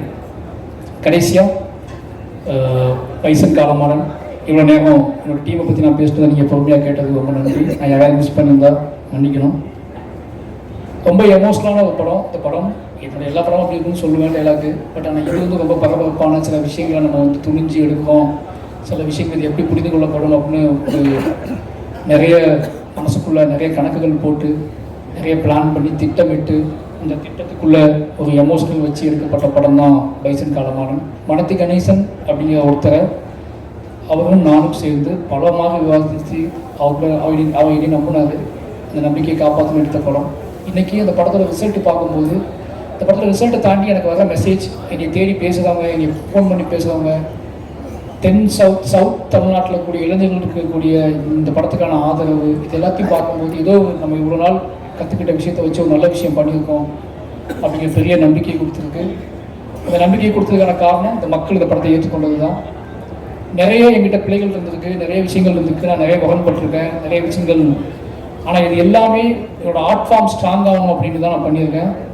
அப்படி யாராவது வருத்தப்பட்டிருந்தா, யாரையாவது நான் வந்து ஹர்ட் பண்ணியிருந்தா, இந்த படத்தில் வேலை செய்யும்போது யாரையாவது ஹர்ட் பண்ணியிருந்தா உங்களுக்கு மன்னிப்பு கேட்டுக்குவேன். ஏன்னா எனக்கு அந்த 80 நாள், இந்த 80-90 நாள் நினைக்கிறேன். இந்த 90 நாளில் நான் என்ன வந்து எனக்கே தெரியாது. அது முழுக்க நான் ஆர்ட் ஃபார்மில் தான் இருந்துக்கிறேன். என்னோட சினிமாக்குள்ள இருந்திருக்கேன். அதை நான் மாற்றிக்க முயற்சி பண்ணுவேன். என்னோடய சினிமாவை அது என்னமோ தெரியல எனக்கு. அது நடக்கும்போது நான் அந்த சினிமாவை முழுசாக நான் தோற்றுக்கணும் அப்படிங்கிற தோற்றக்கூடாது அப்படிங்கிற பயத்திலே நான் நிறைய வேலை செஞ்சுக்கிட்டே இருக்கேன். அது எனக்கு ஏன் என்னை விட்டு போக மாட்டேங்குன்னு தெரியல. அதனாலேயே கொஞ்சம் அதிகப்படியான வேலைகளை செய்கிறேன். கொஞ்சம் அதிகப்படியான ஆட்கள்கிட்ட உழைப்பை வாங்க ட்ரை பண்ணுறேன். கொஞ்சம் அதிகப்படியான நேரத்தை அவங்கள்ட்ட எடுத்துக்கிறேன். நான் எப்படி இருக்கணும் அதே மாதிரி அவங்களும் இந்த படத்தில் அப்படி இருக்கணும்னு நினைக்கிறேன். இது சரியாக தப்பான்னு எனக்கு தெரியல. ஆனால் என்கிட்ட இருக்க எல்லாத்தையுமே நான் எப்படி இருக்க இந்த படத்துக்காக அதே மாதிரி நீங்களும் இருக்கணும்னு எதிர்பார்க்குறேன். அது நிறைய இடத்துல முரணம் இருக்குது, நிறைய இடத்துல பிரச்சனைகளை உருவாக்கியிருக்கு. ஆனால் ஃபைனலி அந்த படத்தோட ரிசல்ட் அவங்களுக்கானது தான். அவங்க அதை நம்பி அதை உழைச்சிருக்காங்க. அப்படி நான் முரண்பட்ட, நான் வருத்தப்பட்ட, இல்லை என்ன சொல்கிறது, என் மீது வருத்தப்பட்ட நிறைய பேருக்கு நான் நன்றி சொல்லிக்கிறேன். இந்த படம் மட்டுமே காரணம். இந்த படத்தை தாண்டி நான் எந்த வகையிலையும் யாரையுமே பகையாக நினச்சதில்லை, எதுவும் கிடையாது. பைசன் ஃபைனலி ரொம்ப ஒரு நல்ல அனுபவத்தை எனக்கு கொடுத்துருக்கு, ஒரு நம்பிக்கையை கொடுத்துருக்கு.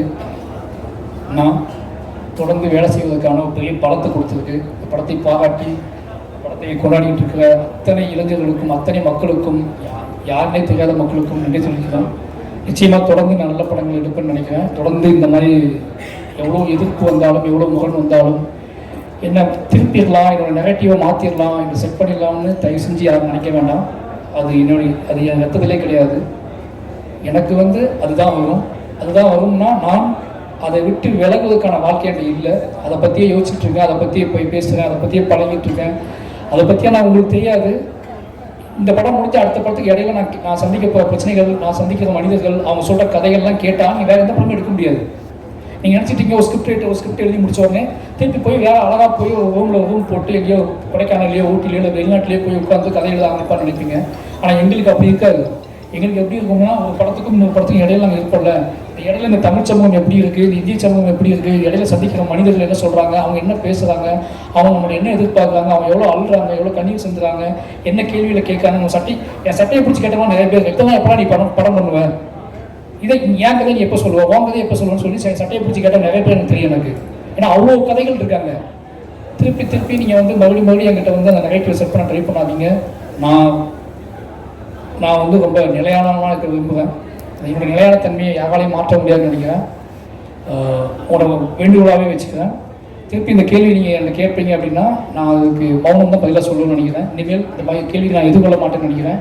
பத்திரிகையாளர் ஒரு வேண்டுகோளாக சொல்கிறேன், ஏன் இந்த மாதிரி படம் எடுக்கிறீங்க கேள்வியை இனிமேல் என்னை தவிர்த்துருங்க. அது என்னை ரொம்ப பாதிக்குது. மறுபடியும் சொல்கிறேன், எமோஷனாக சொல்கிறேன். என்னை மட்டும் பாதிக்குது, என்னோட வேலையை பாதிக்குது, என்னோட நரேட்டிவை பாதிக்குது, என்னோட சிந்தனையை பாதிக்குது. நான் உங்களை நேசிக்கிறேன், உங்களை அன்பு செலுத்துகிறேன். நான் உங்களை திருப்பி அதே மாதிரி கேள்வி கேட்க முடியும். அந்த கேள்வியை கேட்கக்கூடாது, உங்களுக்கு எனக்கு முகம் வந்துடலாம்னு நினைக்கிறேன். ஏன்னா நான் கூடி வாழ ஆசைப்படக்கூடிய வாழாக தான் இருக்கேன். நான் திருப்பி அந்த கேள்வியை நீங்கள் இப்போ என்னை கேட்டீங்க அப்படின்னா நான் இன்னும் அதிகமாக வேலை செய்வேன். ஆனால் உங்களை அவாய்ட் பண்ண ட்ரை பண்ணணும்னு நினைக்கிறேன். ஏன்னா எக்காரணத்தை கொண்டும் என்னோட கலையவோ, என்னோட ஆர்ட் ஃபார்மையோ, என்னோட அரசியலையோ யாராவது கொடுங்க ட்ரை பண்ணாங்கன்னா நான் மூர்க்கமாக ஃபைட் பண்ணுவேன். அந்த மூர்க்கத்தை வந்து நிச்சயமாக சொல்கிறேன், என்னோட ஆர்டிஸ்ட்டுக்கே தெரியும், என்னோட வேலை பார்த்தவங்களுக்கு தெரியும். அந்த மூர்க்கம் நானே எதிர்பார்க்காத மூர்க்கம் அது. நான் அப்படி போகலான்னு ரொம்ப நம்புவேன். நீங்கள் எல்லாரும் நேசிக்கணும் தெரியும். அதனால் தயவு செஞ்சு இந்த கேள்விகளை நீங்கள் அவாய்ட் பண்ணிடுங்க. நான் மாரி செல்வராஜ் படம்னா அது இருக்கும். மாரி செல்வராஜ் அதற்காக கிளம்பி வந்தவன் தான். மாரி செல்வராஜ் எடுக்கிறது சாதி படமான்னு கேட்டால் அது உங்கள் மொழி. என்னோட மொழி மாரி செல்வராஜ் எடுப்பது சாதிய எதிர்ப்பு படம். அந்த எதிர்ப்பு படத்தை நான் தொடர்ந்து எடுத்துகிட்டே இருப்பேன். நான் வந்து இதை வந்து திருமணிலேயே சொல்லலை, இங்கேருந்து சொல்கிறேன், எமோஷனலாக சொல்கிறேன். நான் எப்போவுமே என்னோட ஆர்ட் ஃபார்ம் நம்புவேன். நான் அரசியல்வாதி கிடையாது, நான் வந்து கட்டுரையாளர் கிடையாது, நான் வந்து ஆய்வாளர் கிடையாது. நான் என் வாழ்க்கையை பணயமாக வச்சு படம் எடுத்துகிட்டு இருக்க ஒருத்தன். என் வாழ்க்கையை கலையாக மாற்றிக்கிட்டு இருக்கேன். என்னோடய கலைக்கு ஒரு வெறி இருக்குது, என்னோடய கலைக்கு ஒரு ஆற்றாமை இருக்குது, என் கலைக்கு ஒரு கண்ணீர் இருக்குது, என் கலைக்கு சில கேள்விகள் இருக்குது, என் கலைக்கு ஒரு பயங்கரமான காதல் இருக்குது, சமூகத்தை பற்றி ஒரு காதல் இருக்குது. இது எல்லாத்தையும் ஒன்றா சேர்த்து நான் உங்களுக்கு கொடுக்க ட்ரை பண்ணிக்கிட்டே இருக்கேன். ஒரு 250 படம் வருது வருஷத்துக்கு, 300 படங்கள் வருது.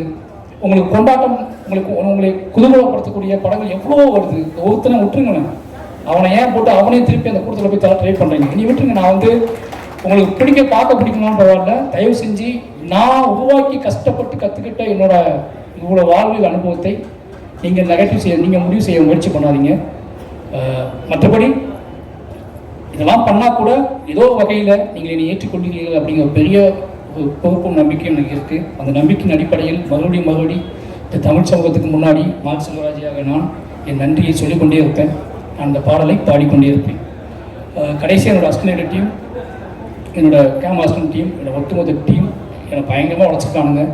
அவங்க எப்போவுமே உங்களுக்கு தெரியும் இந்த மாதிரி ஆளுக்கூட வேலை பார்க்கறது கஷ்டம்னு சொல்லி, ஆனால் அவங்க நம்பி வேலை பார்த்துருக்காங்க. அவங்க எல்லாத்துக்குமே ரொம்ப நன்றி. இந்த வெற்றி வந்து எவ்வளோ சிரித்து என்னென்ன பண்ணாலும் ரொம்ப எமோஷ்னலான வெற்றி.